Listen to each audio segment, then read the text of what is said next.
Hello friend, आज हम आपको पढ़ाने वाले हैं कक्षा 10 की कविता जो लिखी गई है ऋतुराज के द्वारा और जिसका नाम है कन्यादान। ये कन्यादान अच्छी कविता है, आप इसे पढ़िए, आपको अच्छा लगेगा।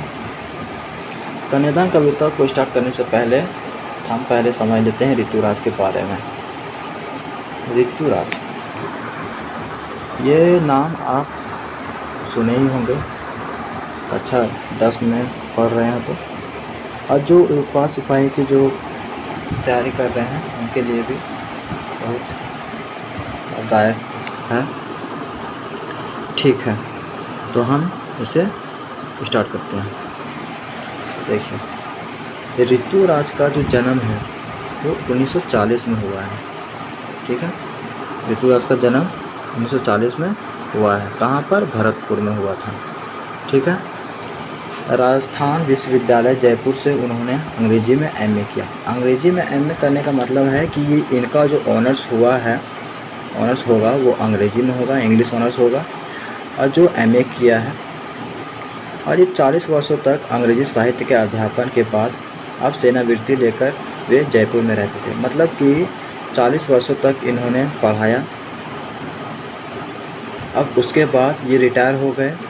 अब रिटायर हो करके ये जयपुर में रहने लगे और उन्होंने 8 कविता संग्रह प्रकाशित किए हैं।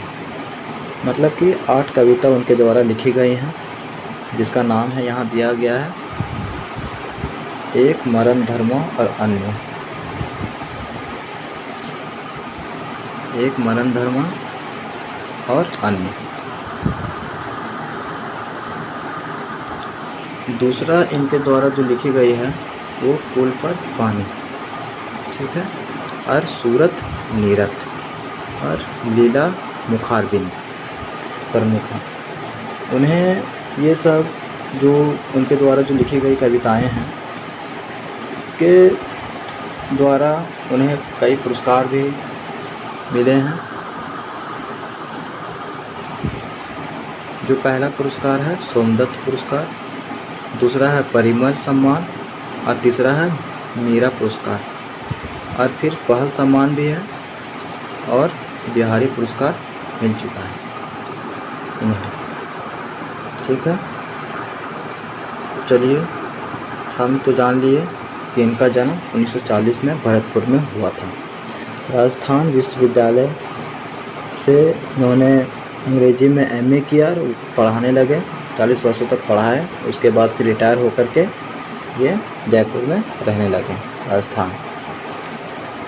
8 कविता संग्रह प्रकाशित हो चुके। देखिए ये ध्यान से आप लोग से रख लीजिए, काहे कि इससे भी क्वेश्चन आता है।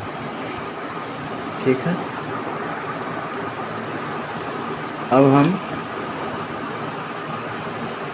कन्यादान जो कविता है उसके बारे में पढ़ेंगे। कन्यादान कविता।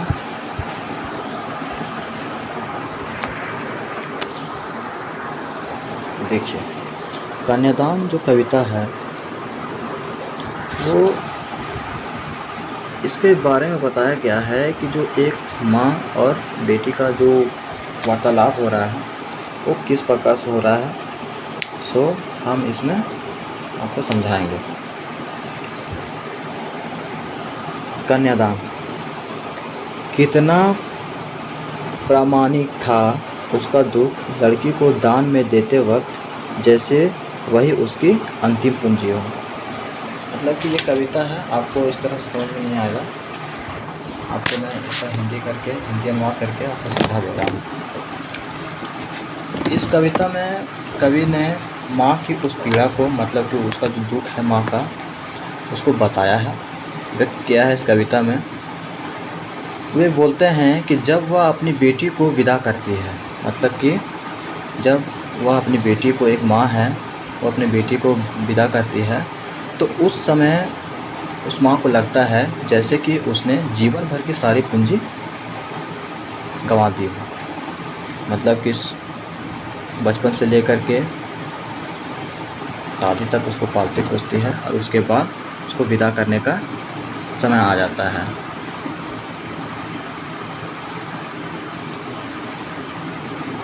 जैसे कि उसने जीवन भर की पूंजी गंवा दी हो। मतलब कि माँ के हृदय में शक बना रहता है, ठीक है, कि लड़की वहाँ पर कैसी है, होगी, खुश होगी कि दुख होगी, इसके बारे में माँ सोच रही है। अब दूसरा पंक्ति पढ़ते हैं कि लड़की अभी सियानी नहीं थी, अभी इतनी भोली सरल थी कि उसे सुख का आभास तो होता था लेकिन दुख बाँचना नहीं आता था। देखिए जो 4 लाइन हमने पढ़ा है कि लड़की अभी सियानी नहीं थी, अभी इतनी भोली सरल थी कि उसे दुख का आभास तो होता था लेकिन दुख बाँचना नहीं आता था। मतलब कि इसका मतलब यह है कि वह जो लड़की थी वह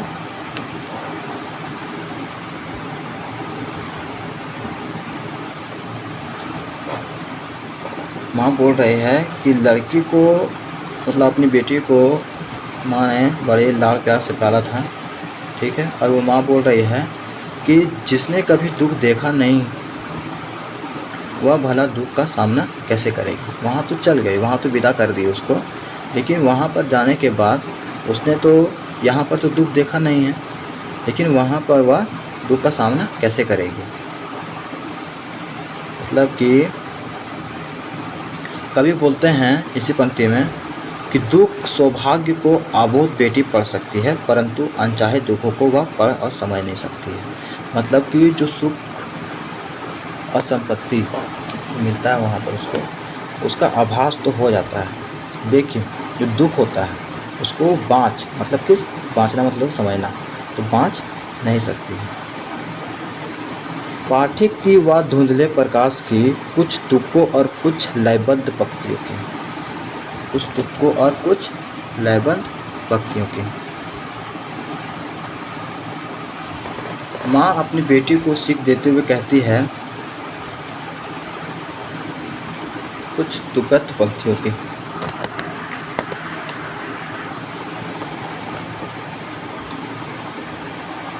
अब तीसरा पंक्ति पढ़ते हैं हम लोग।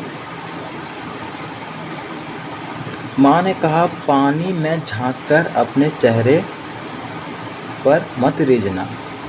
माँ ने कहा कि पानी में झांककर अपने चेहरे पर मत रीझना। मतलब कि इसका मतलब है कि माँ अपनी बेटी को सीख दे रही है। क्या सीख दे रही है? कि जो प्रतिबिंब होता है शीशा, उसको देख करके अपने रूप और सुंदरता पर मत रीझना। मतलब खुश मत होना। जो शीशा में तुम अपना चेहरा देखेगी, उसमें अपने चेहरे की सुंदरता को देख करके खुश मत होना।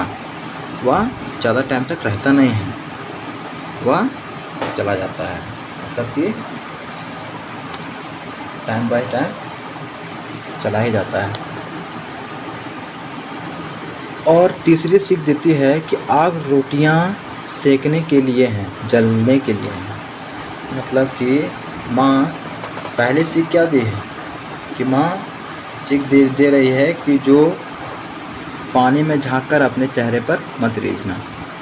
दूसरी सीख दे रही है कि आग रोटियां सेकने के लिए हैं, जलने के लिए नहीं। इसका तात्पर्य यह है कि माँ बोल रही है बेटी से कि आग का उपयोग खाना बनाने के लिए वहाँ करना, ठीक है। आग का उपयोग जो किया जाता है वो खाना बनाने के लिए ही किया जाता है, लेकिन इसका उपयोग जलने जलाने के लिए मत करना। आग का उपयोग खाना बनाने के लिए करना, लेकिन इसका उपयोग जलने जलाने के लिए मत करना। अब यह विचार जो दिया गया है आग की रोटियां वाला, ये उन पर कटाक्ष करता है। मतलब कि उनके बारे में बता रहा है कि जो दहेज के लालच में अपनी दुल्हन को चला देते हैं। मतलब कि जैसे कि दहेज तो ना लेते हैं, बिना ले करके शादी करते हैं, लेकिन उसको प्रताड़ित करते रहते हैं ज़िंदगी भर। और उसकी सास, जो दुल्हन की जो सास रहती है, वो भी प्रताड़ित करते रहते हैं उसको। कैसी है, फ्री में शादी हो गया, कैसे। लेकिन ये सब गलत है, ये सब होना भी नहीं चाहिए। दहेज में गुनाह है। जितना मिलता है उतना ही खुश रहो बस। अब देखो, अब वस्त्र, अब तीसरी पंक्ति में क्या बोला गया है कि वस्त्र और आभूषण शाब्दिक धर्मों की तरह बंधन है स्त्री जीवन की। मतलब कि माँ इसको बोल रही है अपनी बेटी को कि जो वस्त्र और आभूषण जो होते हैं उसको ज़्यादा महत्व मत देना, मतलब कि इम्पोर्टेंट मत देना उसको। जो वस्त्र और आभूषण होते हैं ये स्त्री जीवन के बंधन है। जो स्त्री जीवन के जो बंधन होते हैं ना, बंधन मतलब कि जबरन जो होता है वो बंधन है, इनसे ज़्यादा अच्छा लगाव नहीं है, मतलब कि इनसे ज़्यादा अच्छा लगाव नहीं है। ठीक है। माँ ने कहा कि लड़की होना पर लड़की जैसी दिखाई मत देना। ये सबसे इम्पोर्टेंट क्वेश्चन, मतलब कि इसको आप अच्छा से समझ लीजिए कि माँ ने कहा क्या कहा, देख लीजिए पहले कि माँ कह रही है कि लड़की होना पर लड़की जैसी दिखाई मत देना। इस लाइन जो ये विचार जो दिया गया है इससे बहुत बड़ी बात निकल रही है। क्या निकल रही है हम आपको बता रहे हैं। ठीक है, कि माँ कह रही है कि लड़की होना कोई बुराई नहीं है, कोई गुनाह नहीं है। ठीक है, लेकिन लड़की जैसी कमज़ोर और असहाय मत दिखना। लड़की जो होती है वो सिर्फ खाना बनाने के लिए नहीं होना चाहिए। ठीक है, सिर्फ घर में काम करने के लिए नहीं होना चाहिए। आजकल जानते कर रहे हैं कि लड़की लोग कहाँ से कहाँ पहुँच गई है।